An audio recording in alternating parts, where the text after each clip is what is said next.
এটা আমাদের উত্তরাঞ্চলের একটা ঘটনা, সৈয়দপুর জেলার।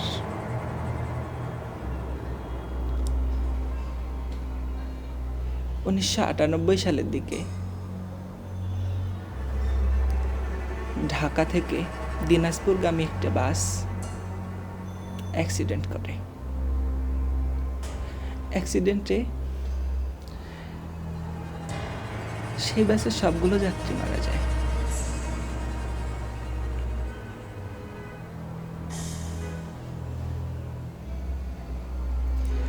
সে দুর্ঘটনার পর লাশগুলো যার যার আত্মীয় স্বজনের কাছে হস্তান্তর করা হয়, কিন্তু কিছু লাশ ওয়ারিশ খুঁজে পাওয়া যায় না। যে লাশগুলোর ওয়ারিশ খুঁজে পাওয়া যায় না সেগুলোকে রাস্তার পাশে একটা জায়গায় গণকবর দেওয়া হয়। একখানে সবগুলো লাশ চাপা দেওয়া হয় আর কি, ঠিক মতো দাফন কার্য সম্পাদন করা হয় না।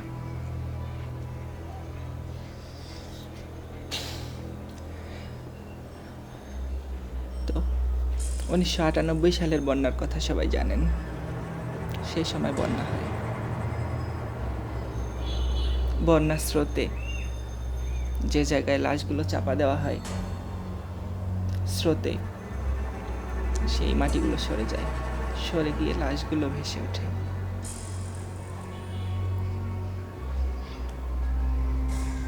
এমন একদিন সন্ধ্যায় ওই রাস্তা ধরে গ্রাম্য পুলিশ বা চৌকিদার যাকে বলে,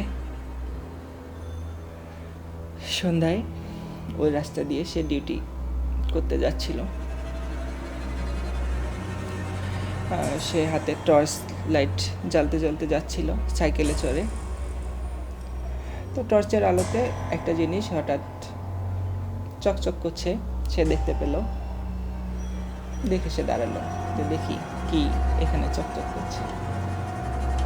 তো নামার পর সে আবার যখন টর্চের আলো ফেললো ওই জায়গায়, তখন দেখতে পেল যে একটা লাশের হাতে, লাশগুলো যে ভেসে উঠেছে একসঙ্গে অনেকগুলো লাশ ভেসে ভেসে আছে, সেই লাশগুলোর একটা লাশের হাতে মেয়ে মানুষের লাশ দেখা যাচ্ছে, সাদা শাড়ি পরা। তার হাতে কোনো কিছু একটা চকচক করছে। সে বুঝতে পারলো যে হয়তো আংটি হবে। সে কাছে গেল, কাছে গিয়ে খেয়াল করলো যে সে মেয়েটার হাতে স্বর্ণের আংটি জল জল করতেছে। তার লোভ হলো। চৌকিদার মানুষ, রাতে পাহারা দেয়, বরাবরই অনেক সাহসী। সুতরাং একটা লাশের হাত থেকে একটা আংটি খুলে নেবে, এটা আর এমন কি ব্যাপার। সে কাছে এগিয়ে গেল, খেয়াল করলো যে লাশটা অক্ষত। অ্যাক্সিডেন্টের কোনো চিহ্নই নেই, এবং এত সুন্দর ফুলের মতো চেহারা, ফুলের মতো নিষ্পাপ মনে হচ্ছে তার কাছে। আর সে অবাক হয়ে গেল যে মানুষ কিভাবে এত সুন্দরী হয়। তো যাই হোক, লাশের সৌন্দর্য দেখে তার কাজ নেই।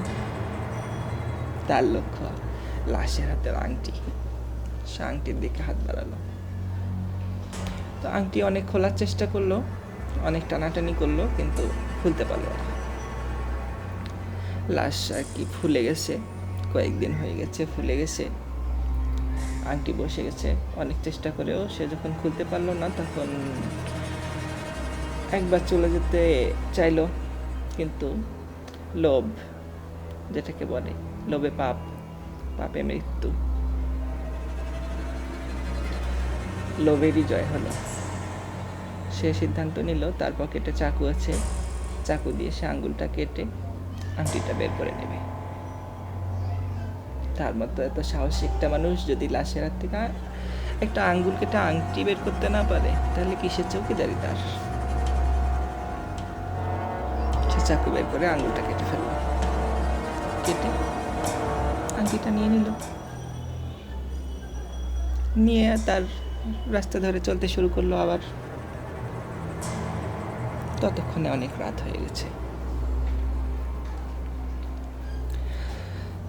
সে যে রাস্তা ধরে যাচ্ছিল সেখানে শালবন ছিল, সেখানে শালবন, তার একটু করেই ছিল শালবন। শালবনের ভিতর দিয়ে রাস্তা।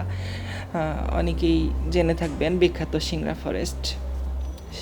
ফরেস্টের ভিতর দিয়ে রাস্তা। শালবনের ভিতরের রাস্তাগুলো এমনিতেই শুনশান নীরবতা থাকে। দিনের বেলাতেই মানুষ ওই রাস্তা দিয়ে একা যেতে ভয় পায়, ডাকাতের ভয়, ভূতের ভয় না পেলেও। তো চৌকিদার যত সাহসী হোক, একটা লাশের হাতের আঙ্গুল কেটে সে আংটি নিয়েছে, তার মনের মধ্যে ভয় ঢুকে গেল। এবং এরকম একটা রাস্তা দিয়ে যখন যাচ্ছে ভয় সে অস্থির হয়ে গেল। তার গলা শুকিয়ে কাঠ হয়ে এলো। দেখলো তার সঙ্গে পানি নেই। তখন সে ভাবলো যে একটু পানি ফেলে ভালো লাগবে, এবং দেখি আশেপাশে কোনো বাড়ি থাকলে একটু পানি খাই, আর কোনো মানুষের সঙ্গে কথা বললে একটু সাহস বাড়বে। তার অনেক ভয় করছিল। সে খুঁজে খুঁজে একটা বাড়ির দিকে এগোলো। গিয়ে বাড়ির উঠোনে গিয়ে সে লাইট ফেললো। শুনশান নীরবতা, ঘরের ভিতরে আলো জ্বলছে না। ততক্ষণে হয়তো ঘুমিয়ে গিয়েছে সে বাড়ির সবাই। সে উঠোনে দাঁড়িয়ে সাইকেলটা স্ট্যান্ড করে ডাকলো, কেউ আছেন? বাড়িতে কেউ আছেন? অনেকক্ষণ ডাকাডাকির পর খট করে শব্দ হয়ে ঘরের দরজা খুলে গেল। সেখান থেকে বের হয়ে এলো ধরে এক বুড়ো, সাদা পাকা দাড়ি, চুল সাদা, জব্বা পরা। ভয়ের মাঝে তার আরো ভয় বেড়ে গেল। কোথায় একটু সাহস সঞ্চয়ের জন্য সে এসেছিল একটা মানুষের কাছে, বুড়োকে দেখে সে আরো ভয় পেয়ে গেল। তবুও সাহস করে বলল, চাচাজি আমি অনেক তৃষ্ণার্ত, একটু পানি হবে? বুড়ো বলল, আমি এত বুড়ো মানুষ, তোমাকে কিভাবে পানি খাও? তুমি দাঁড়াও, ঘরে আমার মেয়ে আছে, আমার মেয়েকে পানি দিয়ে পাঠিয়ে দিচ্ছি। এই বলে বুড়ে ঘরে ঢুকে গেল।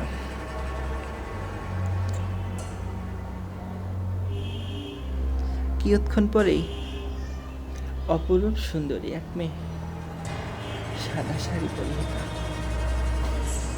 থেকে বের হয়ে হাতে তার পানির গ্লাস, কাছের গ্লাসের পানি জমেছে বিন্দু বিন্দু।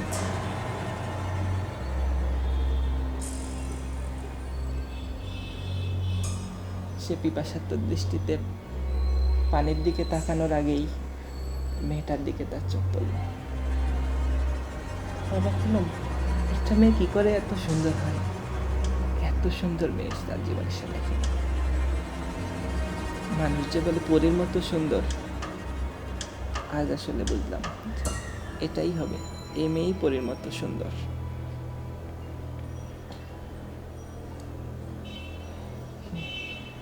হঠাৎ আবার তার মনে পড়ল যে সে লাশটার সঙ্গে মেয়েটার জন্য কোথায় অনেক মিল আছে।